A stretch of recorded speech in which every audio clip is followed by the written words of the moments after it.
திருவாரூரில் மாமியார் மீது கொதிக்க கொதிக்க வெந்நீரை ஊற்றிய மருமகளை போலீசார் கைது செய்தனர்.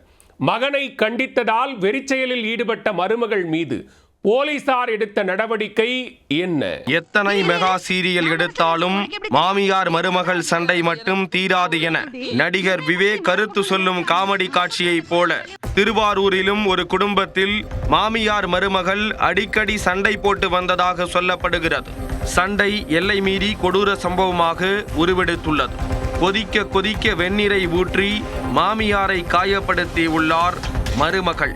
படுபயங்கர சம்பவத்தை அரங்கேற்றியது ஏன்? நடந்தது என்ன?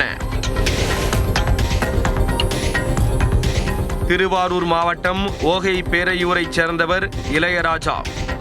விவசாய கூலி வேலை செய்து வரும் அவரது மனைவி 29 வயதான சாரதா. இவரது மாமனார் உயிரிழந்த நிலையில் 70 வயதான மாமியார் அங்காளம்மையை சாரதா தான் கவனித்து வந்துள்ளார். ஆரம்பத்தில் தாய் மகள் போல பழகியவர்கள் வருடங்கள் பல ஓட ஒரே வீட்டில் எதிரிகளைப் போல வாழ்ந்து வந்ததாக சொல்லப்படுகிறது. சமைப்பதில் தொடங்கி பாத்திரம் துலக்குவது வரை எதற்கெடுத்தாலும் குறை சொல்லி வீட்டில் சண்டை போட்டு வந்ததாக கூறப்படுகிறது.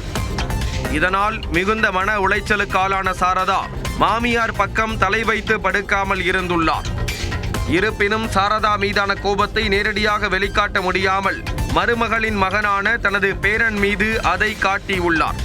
தன்னை திட்டுவதை பொறுத்து கொண்ட சாரதாவால் தனது மகனை திட்டியதை பொறுத்து கொள்ள முடியவில்லை. இதனால் மாமியார் அங்காளம்மை மீது கடும் ஆத்திரமடைந்துள்ளார்.